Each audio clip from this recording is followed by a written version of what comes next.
पुराने समय की बात है। एक छोटे से गांव में सरवन और सोनी नाम के दो प्रेमी रहते थे। सरवन एक गरीब किसान था, लेकिन उसका दिल बहुत बड़ा था। सोनी गांव के मुखिया की बेटी थी, सुंदर, मासूम और अपनी ही दुनिया में खोई रहने वाली।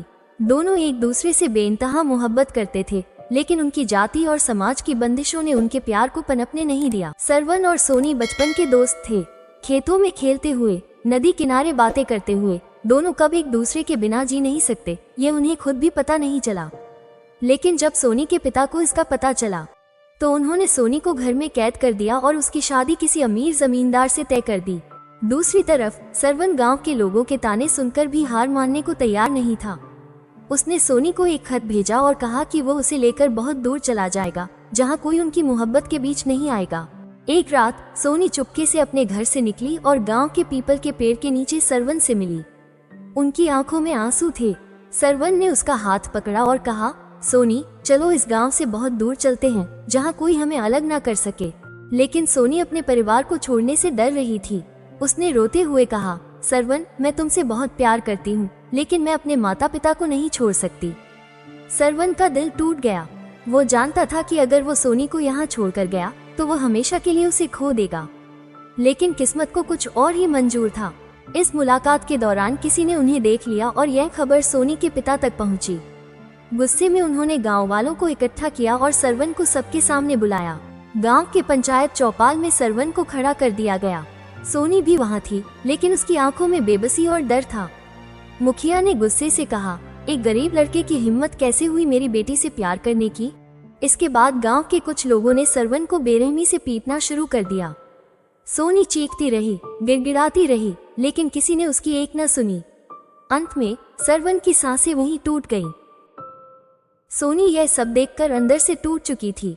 उसने उसी रात अपने कमरे में जाकर अपनी चूड़ियों को तोड़ा और जहर पी लिया। अगली सुबह जब गांव वालों ने दरवाजा तोड़ा तो सोनी की निर्जीव देह वहां पड़ी थी। सरवन और सोनी का प्यार समाज की जंजीरों में बंधकर अधूरा रह गया, लेकिन उनकी आत्मा हमेशा के लिए अमर हो गई। गांव में पीपल के पेड़ के नीचे आज भी लोग कहते हैं कि सरवन और सोनी की आत्माएं वहां मौजूद हैं। जो भी सच्चे दिल से उस पेड़ के नीचे प्रार्थना करता है, उसकी मोहब्बत अधूरी नहीं रहती। कहते हैं, प्रेम को कोई समाज नहीं रोक सकता। वो समय के साथ मिटता नहीं, बल्कि और गहरा होता जाता है, सरवन और सोनी की तरह, जो एक दूसरे के बिना जी नहीं सके, लेकिन उनका प्यार अमर हो गया। सरवन और सोनी की मौत के बाद पूरा गांव सदमे में था।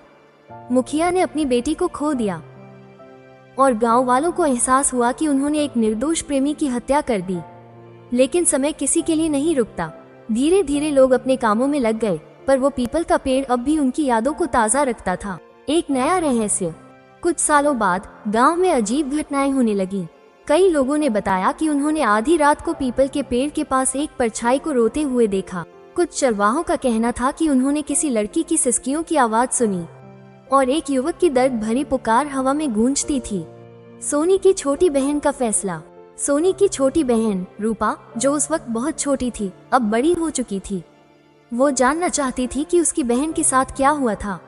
वो हर रात चुपके से पीपल के पेड़ के पास जाकर प्रार्थना करती और सरवन सोनी की आत्मा से जवाब मांगती।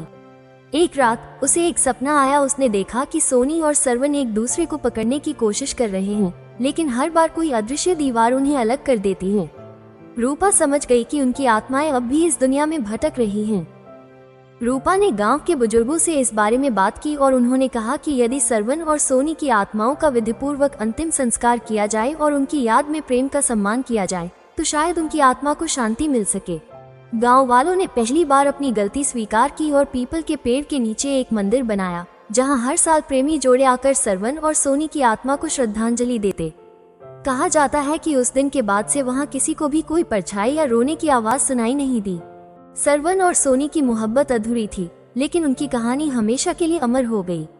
जो प्रेमी सच्चे दिल से पीपल के पेड़ के पास आकर प्रार्थना करते, उनकी मोहब्बत कभी अधूरी नहीं रहती। सरवन और सोनी चले गए, लेकिन उनका प्यार रह गया हमेशा के लिए।